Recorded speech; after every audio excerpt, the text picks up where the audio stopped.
సూర్యాపేట జిల్లా తుంగతుర్తి మండలంలోని బీఆర్ఎస్ నాయకుల గురుకుల పాఠశాల బాటపట్టారు. ఇందులో భాగంగా జనరల్ బాలుర గురుకుల పాఠశాలను సందర్శించడానికి వచ్చిన బీఆర్ఎస్వి రాష్ట్ర ఉపాధ్యక్షులు వెంకటేష్ గౌడ్ జిల్లా కోఆర్డినేటర్ శోభన్ బాబును అనుమతించలేదు. రాష్ట్రంలో రేవంత్ రెడ్డి ప్రభుత్వం నియంతృత్వ పాలన కొనసాగిస్తున్నారని తమను గురుకులంలోకి అనుమతించకపోవడాన్ని వారు ఖండించారు. కేసీఆర్ సంపదను పెంచి ప్రజలకు పంచితే రేవంత్ ప్రభుత్వం ప్రజలను ముంచి దోచుకుంటుందని విమర్శించారు. కాంగ్రెస్ ప్రభుత్వం ఏర్పడి ఏడాది కాలంలోనే గురుకులాల్లో 55 మంది విద్యార్థులు చనిపోవడం బాధాకరమన్నారు. ఈ విధంగానే ప్రభుత్వం మొద్దు నిద్రలో ఉంటే తగిన గుణపాఠం చెబుతామని హెచ్చరించారు. గతంలో ఈ సంవత్సర కాలంలో 45 మంది పిల్లలు చనిపోయారు. వేరే కార్డు ఉన్నాయి, మన దగ్గర లేదు. కాకపోతే ఏం నడుస్తుంది అనేది తెలుసుకోవడానికి మీ స్కూల్కి వచ్చినాం.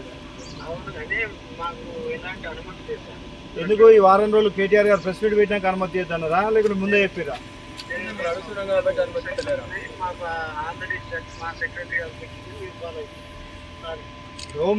గురుకుల పాట కార్యక్రమంలో భాగంగా సూర్యాపేట జిల్లా తుంగతుర్తి నియోజకవర్గంలోని తుంగతుర్తి మండల కేంద్రంలో ఉన్న జనరల్ గురుకుల పాఠశాలను సందర్శించామని బయలుదేరారి నాయకుల్ని ఎక్కడికక్కడ అడ్డుకుంటూ ప్రివెంట్ అరెస్టులు చేస్తూ ఈరోజు రేవంత్ రెడ్డి గవర్నమెంట్ ఈరోజు తెలంగాణ గురుకులలో చదువుతున్న విద్యార్థులకు పౌష్టికరమైన ఆహారం అందించకుండా, బట్టలు అందించకుండా, షూ అందించకుండా విద్యార్థులను తీవ్ర ఇబ్బందులకు గురిచేస్తుంది.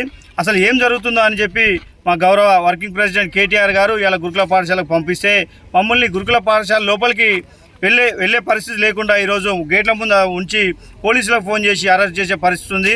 తక్షణమే రేవంత్ సర్కార్ తెలంగాణ ఈరోజు బీఆర్ఎస్వి గురుకుల పాఠలో భాగంగా గౌరవ మాజీ మంత్రివర్యులు వర్కింగ్ ప్రెసిడెంట్ కేటీఆర్ గారి ఆదేశానుసారం ఈరోజు సూర్యాపేట జిల్లా తుంగతుర్తి నియోజకవర్గం తుంగతుర్తి మండలంలోని జనరల్ గురుకుల పాఠశాలను సందర్శించడానికి వచ్చిన విద్యార్థి నాయకుల్ని ఎక్కడికక్కడ అరెస్ట్ చేస్తూ పోలీసులకు ఫోన్ చేస్తూ లోపలికి పోకుండా అడ్డుకుంటున్నారు.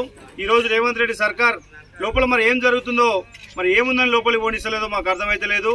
ఈరోజు గురుకులను మంచిగా మెయింటైన్ చేస్తున్న రేవంత్ సర్కార్ ఈరోజు మమ్మల్ని లోపలికి పోనిస్తే ఏం లేదనే విషయం బయటికి వస్తుందని చెప్పి ఈరోజు లోపలికి పోకుండా చేస్తున్నాడు. ఇక్కడ లోకల్ శాసనసభ్యుడు ఈరోజు కేటీఆర్ గారు మాట్లాడిన తర్వాత ఈరోజు హాస్టల్లో పోయి భోజనాలు చేసి అద్భుతంగా ఉన్నాయని మాట్లాడుతుండు. ఆయన కూడా ఒక ఎస్సీ నాయకుడిగా ఈరోజు ఈ గురుకుల పాఠశాలలో ఎస్సీ, ఎస్టీ, బీసీ, మైనార్టీ విద్యార్థులు, పేద విద్యార్థులే చదువుకుంటారు. ఆయన కూడా అర్థం చేసుకొని ఈ గురుకులపై మాట్లాడాలి. నువ్వు బానిస కాకుండా నువ్వు ఒక లీడర్లకు, ఒక ఎమ్మెల్యే లెక్క భావించి నువ్వు కూడా ఎస్సీ, ఎస్టీ, బీసీ, మైనార్టీల గురించి నువ్వు మాట్లాడాలని కోరుతున్నాం. గతంలో ఉన్న ఎమ్మెల్యే